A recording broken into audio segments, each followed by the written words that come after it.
Hi, welcome back to my channel. 欢迎回到我的频道。最近大家过得好吗？天气终于渐渐的转凉了。我是感到比较开心的哦，因为我实在是非常讨厌夏天那种热到不行的感觉。上回跟大家介绍过绝版的塔罗牌 Sacred Side Tarot 之后，今天我一样也要介绍另外一副同样也是绝版的塔罗牌哦，它叫做 Tarot of the Journey to the Orient，中文叫东方之旅塔罗牌哦。那这副塔罗牌呢，它是由意大利圣甲虫的首席编辑里卡多米内蒂，我不太确定他的名字怎么念，不过就是大概就是Riccardo 之类的啊，应该是意大利文啊。那这位首席的编辑呢，他亲自设计了非常多的塔罗牌哦，比如说像史诗塔罗牌啦。还有日本画风的漫画塔罗牌，或是叫做四季塔罗牌等等哦。那这副东方之旅塔罗牌呢，一样也是出自他的笔下哦。那这副牌它最特别的地方，就是因为它整副牌的设计是以马可波罗游记为一个基础哦。如果我们说塔罗牌就如同是人生的旅程的话呢，那么每一个人的旅程风景必然是不同。那方向也都不一样。这副东方之旅塔罗牌呢，我特地找到一位美国的卖家然后从他那边买了回来。这位卖家非常的可爱他不仅帮我用气泡袋包装之外，他还自己绘制了一个小小的图卡。那我收到的时候呢，还蛮开心的哦。好，那废话不多说，我们就先把这个外套拆了吧。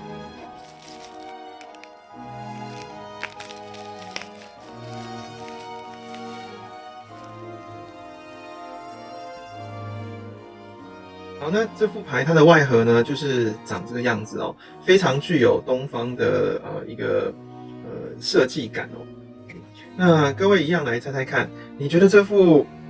绝版的塔罗牌它会卖多少钱呢？我在美国亚马逊上面呢去搜寻了一下，有一位卖家他卖的是新的，他是150元美金，可是有另外一位卖家呢，他卖的是二手的。但是价格却喊到500元美金，我的天哪，这真的是太疯狂了！是不是我的朋友呢？其实都知道我对于人文历史这样的议题是非常的感兴趣哦。这副牌它吸引我的地方，刚有提到过，就是它以马可波罗游记为基础所设计而成的哦。马可波罗他是一位意大利威尼斯的商人哦，他在13世纪也就是中国元朝的时候，因为经商的关系透过丝路来到了中国。这本游记它所记录的就是马可波罗一路上的所见所闻哦。据说这本游记它并不是马可波罗自己本人所写成的哦。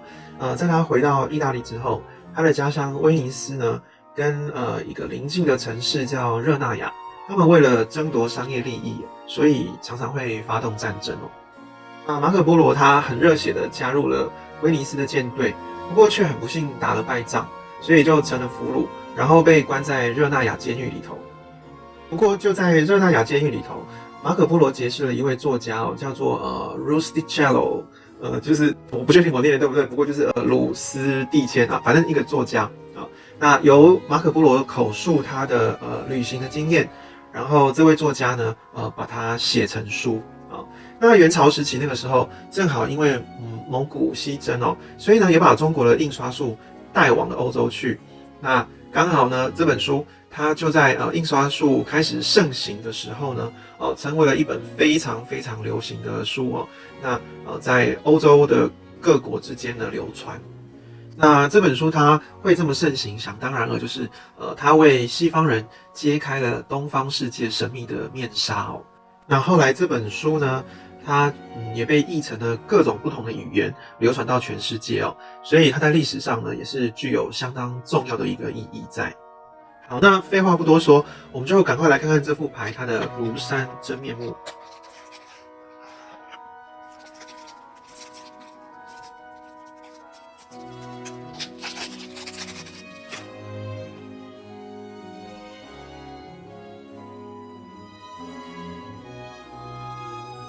那一如往常呢，这副塔罗牌一样也有一本白皮小说明册在封面上面我们可以看到它印的是一个太极，还有几条龙那说明册背后呢，有一行英文标题叫 Tarot of the Journey to the Orient 还有一个副标题 Marco Polo Tarot。那它的出版年是2002年，哇，这个比 Sacred Site Tarot 还要更早哦，18年，一个小孩出生都已经长大而且成年了。那这本说明书呢，它因为是透过想象所绘制出来的塔罗牌哦，所以基本上只有牌意的介绍而已哦。好，那我们就赶快来看看它牌的样子。同样就是一个资讯卡，然后跟后面的广告卡。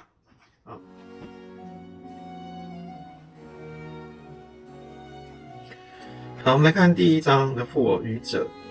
在这个前景的地方呢，是一个东方的年轻人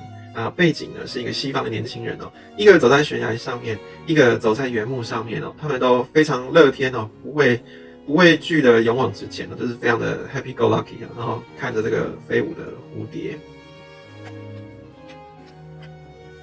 那么 Magician 魔术师因为中国的算是道士，他正在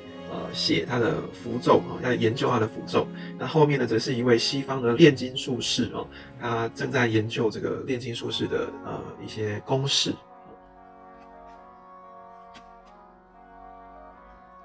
High Priestess 女祭司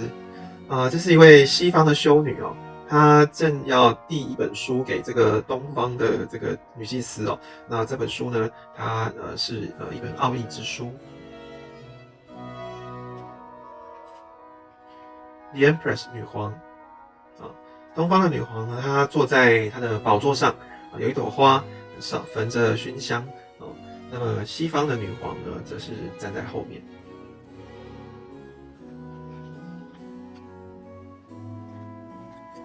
The Emperor 皇帝这就是马可波罗他来到元朝，然后向元世祖进贡的画面这就是元世祖忽必烈。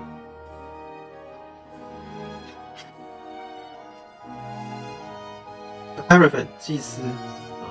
这个是北传佛教的比丘跟一个佛像那在背后这个地方呢有一个天主教的十字架The Lovers 恋人这边有一位东方美人，那分别呢有一个西方的男士跟东方的男士，他们同时都喜欢这位少女那这少女必须要做出一个决定。天上呢有一个东方的神祇。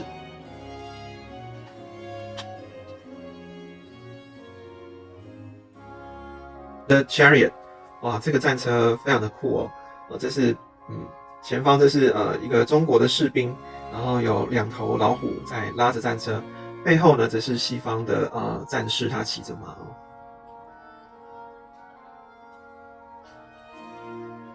Justice 正义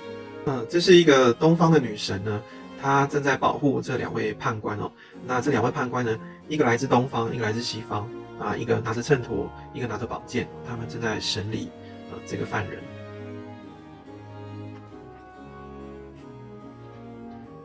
The Hermit这是一位东方的隐者他在寻找他的方向。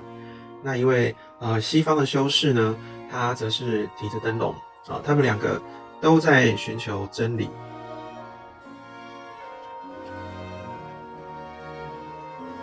The Wheel 命运之轮这个很显然就是一个太极阴跟阳那它是中国东方的一个宇宙观那周围呢有4只龙围着它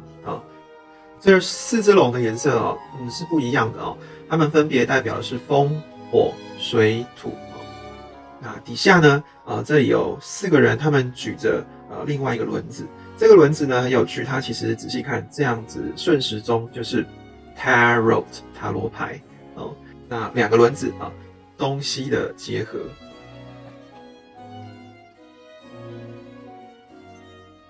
Strength 力量，这是一位东方的少女她正掰着石狮子的嘴。那后面这一位呢是法国的圣女贞德。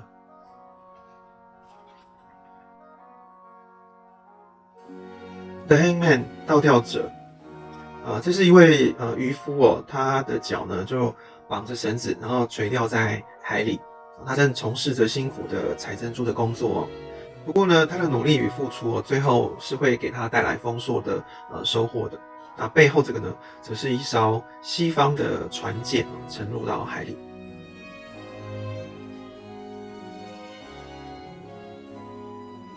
对，死神。这个骷髅将军他骑着一匹黑马哦，那不论是东方人或者是西方人都必须要对死神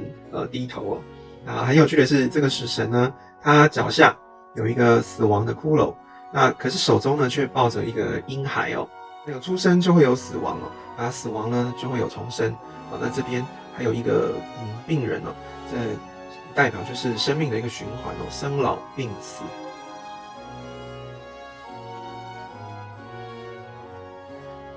Temperance 节制。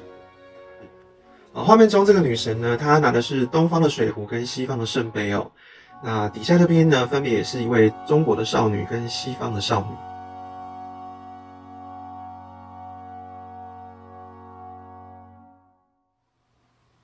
女。The Devil 恶魔啊，这个恶魔太酷了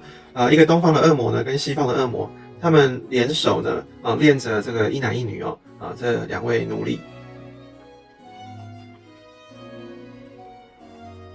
The Tower 塔，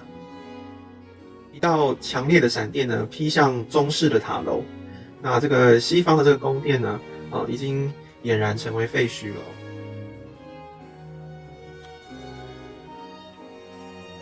The Star 星星，这个造型的女神叫做飞天哦。那这位东方女神呢，她正向湖里倒着生命的泉水代表的是希望。那这边有一位西方的少女呢，她准备要来装这个生命之泉这个画面有呼应到前面的那个 Temperance 节制哦。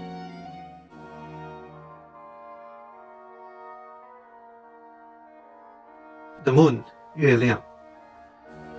这个坐在莲花上面的女神呢，她手中捧着月亮但是只有一部分的月光呢是真正洒落在人间另外一部分呢则是被这个莲花的影子给挡住了。那在这个黑暗的地方呢，有两只狗，它们正不安地对着天空吠叫。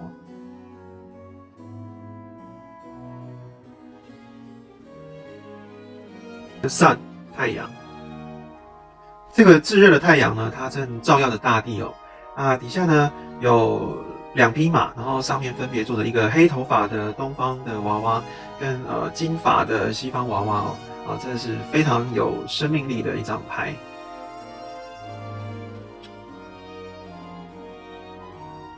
Judgment 审判，这个吹着号角的西方天使，还有一位弹着竖琴的东方神祇他们从天堂带来了讯息到人间。这个老人呢，他似乎走到了生命的尽头，而这位新生的婴儿呢，他正要展开他人生的旅程。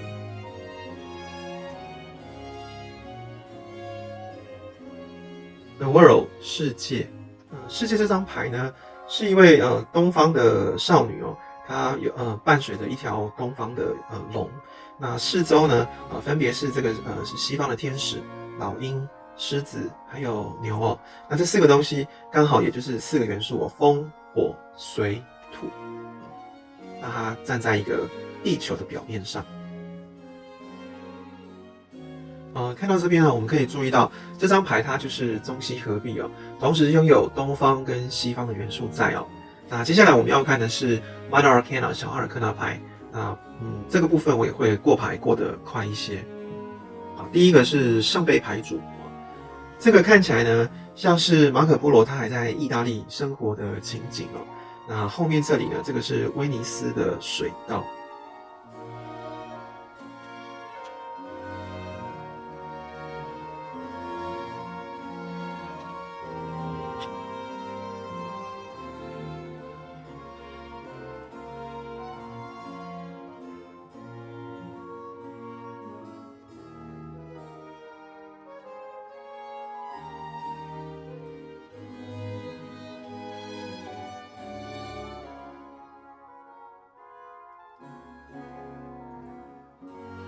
圣杯6，这看起来呢，马可波罗他已经向往要到远方去，想要跟着商队一起去探险。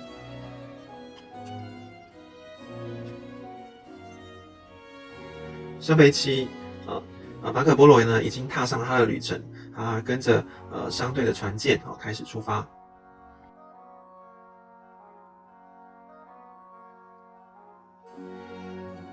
圣杯八，这是在通过西亚地区的时候，马可波罗他拉着骆驼正继续往东方前进。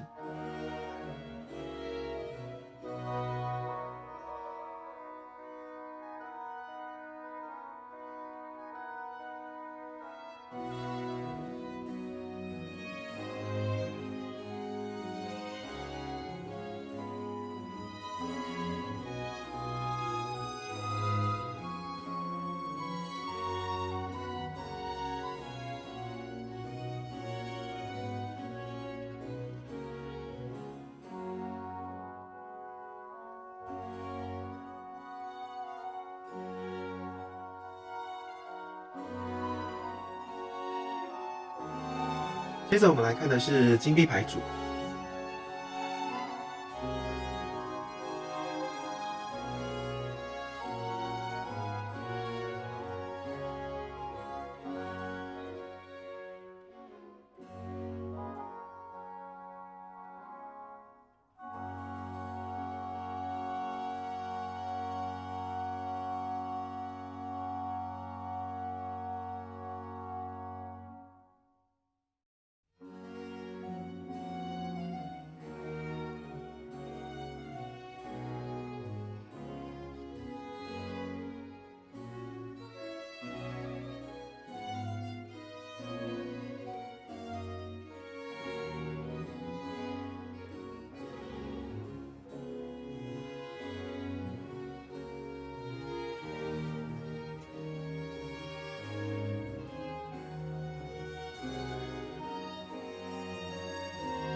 金币10，这是一个金碧辉煌的一个佛塔。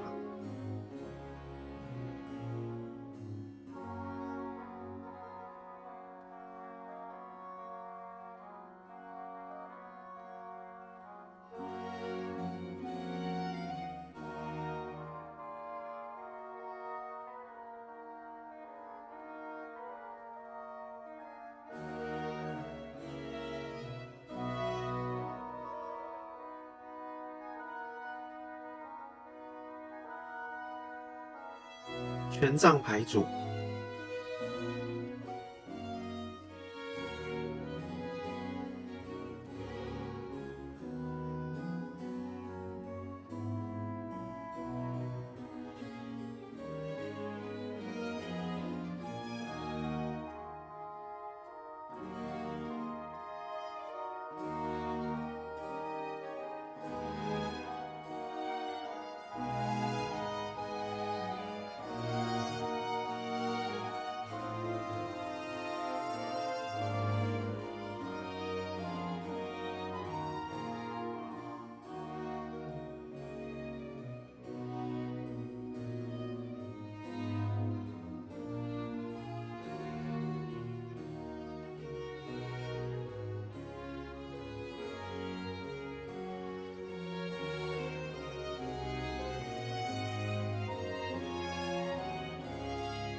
权杖9，这个是天坛哦。天坛是古时候呢皇帝祭祀神明的哦，特别是在一些节庆的时候，那皇帝因为他是天子嘛，他就要祈求国泰民安、风调雨顺。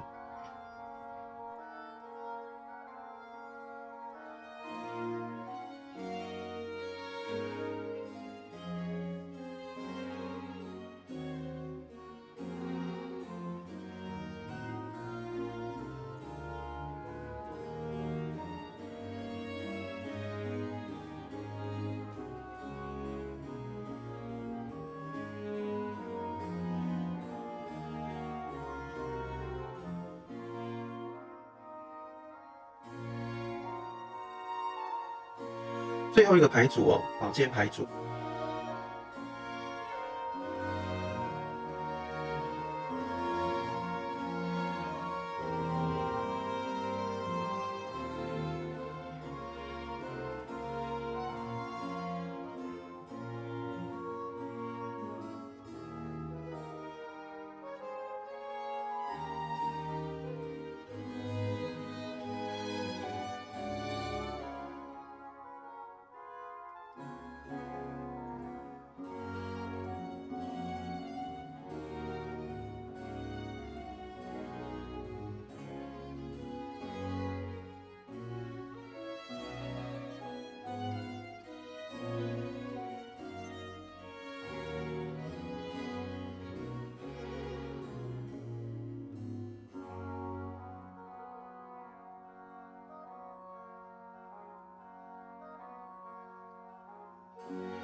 这是东方之旅塔罗牌的牌背哦。马可波罗呢，他就骑在骆驼上，背景呢是万里长城，而且还有一个守城的士兵哦。这副牌呢，它除了结合了东西方的元素之外，我还发现它有一个很用心的地方哦，我们来看一看哦。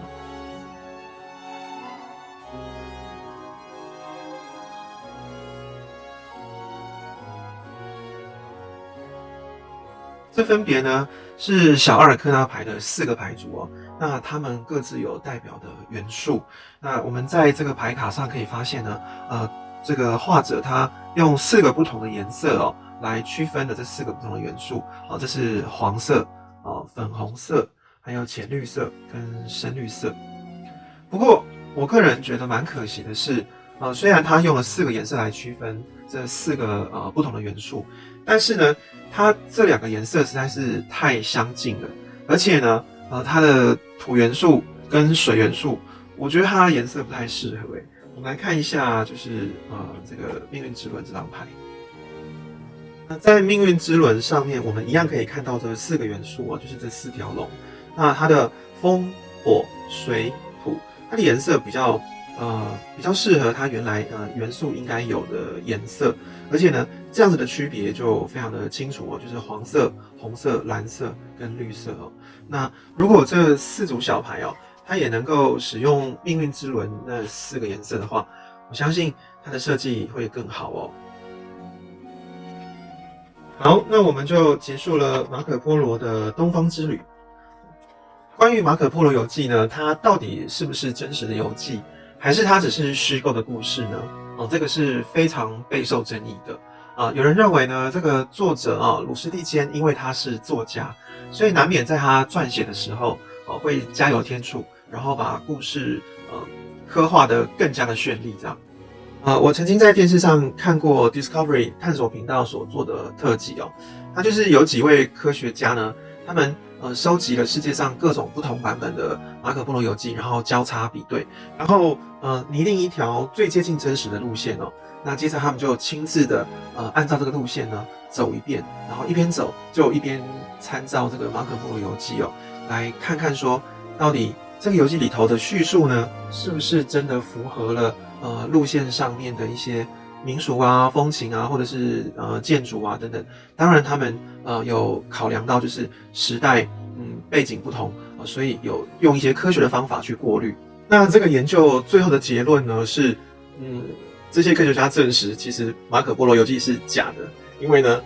他们所走过这路线上的一切的事物都跟马可波罗游记内容相差甚远那这个研究的结果其实让非常非常多的人感到伤心与难过因为马可波罗游记呢，它就是为西方人揭开了东方神秘面纱一本非常重要的书本，而且它真的是让世界各地的读者充满了非常绮丽的想象那不论你认为马可波罗游记到底是真的还是假的，它依然还是在我们心中有一个不败的地位它就像丝路一样牵起了东西方的一个文化交流。好，那今天的这个东方之旅塔罗牌呢，我们就介绍到这边。如果你喜欢我的影片呢，那请你记得帮我按个赞如果你还没有订阅的话，赶快按下右下角这个订阅按钮，并且把我的影片分享给你的朋友和家人。好，那我们就下个影片再见了，拜拜。